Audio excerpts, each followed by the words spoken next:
কোনো মেয়ে মানুষ যদি শারীরিক বা মানসিক সমস্যার কারণে বিয়ে করার ইচ্ছে না জাগলে বিয়ে না করে, তাহলে এতে কি গুনাহ হবে?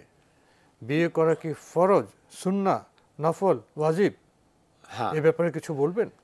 আপনি অনেকগুলো কথা বলেছেন। একটা হলো মানসিক ভারসাম্যতা নেই, শারীরিক ভারসাম্যহীন হওয়ার কারণে বিয়ে যদি না করে অসুবিধা নেই।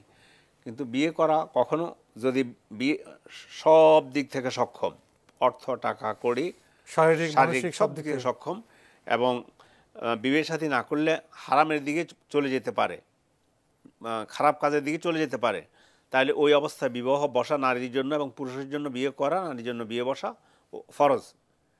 আর এছাড়া যদি মানে দৈন্যতা থাকে, অর্থনৈতিক অভাব থাকে, বা কোনো সমস্যা থাকে, বা নিজকে এভাবে কোনো ইয়ে বা খারাপ কোনো দিকে চলে যাওয়ার সম্ভাবনা কম থাকে, তারপরেও কিন্তু বিয়ে করার জন্য আল্লাহ রাসূল উৎসাহ দিয়েছেন।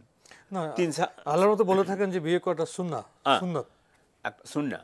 সেটা হচ্ছে 3 সাহাবী এসে ওই রাসূলের আমল দেখে বললো যে, একজনে বললো যে আমি জিন্দেগিতে আর বিয়ে করবো না, আমি সারা রাত নামাজ পড়বো, আর বললো সারা রাত নামাজ পড়বো, আর বললো সারা জীবন রোজা রাখবো। তখন রাসূল সাল্লাল্লাহু আলাইহি ওয়াসাল্লাম বললেন, তোমরা কি এটা বলেছ? বলে যে আমরা তো এটা বলেছি।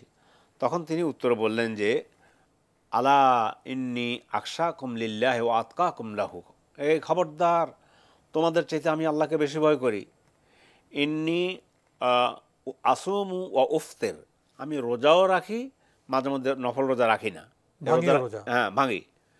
আর ওয়া উসাল্লি ওয়া আরকুদ, রাতে নামাজও পড়ি, তাহাজ্জুদ সালাত আদায় করি, আবার ঘুমিয়ে আসি। ওয়া আতাজাওয়াজুন নিসা, এবং আমি বিয়ে শাদী করেছি। ফামান রাগিবা আন সুন্নতি ফালাইসা মিন্নি, যে ব্যক্তি আমার সুন্নতকে অবজ্ঞা করবে সে আমার মানে উম্মতের অন্তর্ভুক্ত নয়। তাহলে আপনি বিয়ে করাটা স্বাভাবিকভাবে হলো এটা সুন্নাত, এটা সুন্নাহ। কেউ যদি তার শারীরিক কারণে, মানসিক কারণে যদি বিয়ে করতে না পারে, এতে তার কোনো গুনাহ হবে না। কিন্তু শক্তি, সামর্থ্য সবকিছু থাকলে বিয়ে না করলে তো সে ভুল পথে যেতে পারে, ভুল পথে যেতে পারে। যদি জেনারেল বেসিসের দিকে চলে যাওয়ার সম্ভাবনা থাকে, তখন ওলামায়ে কেরাম বলছে তাহলে ওই ব্যক্তির জন্য বিয়ে শাদী ওয়াজিব বা ফরজ। জি।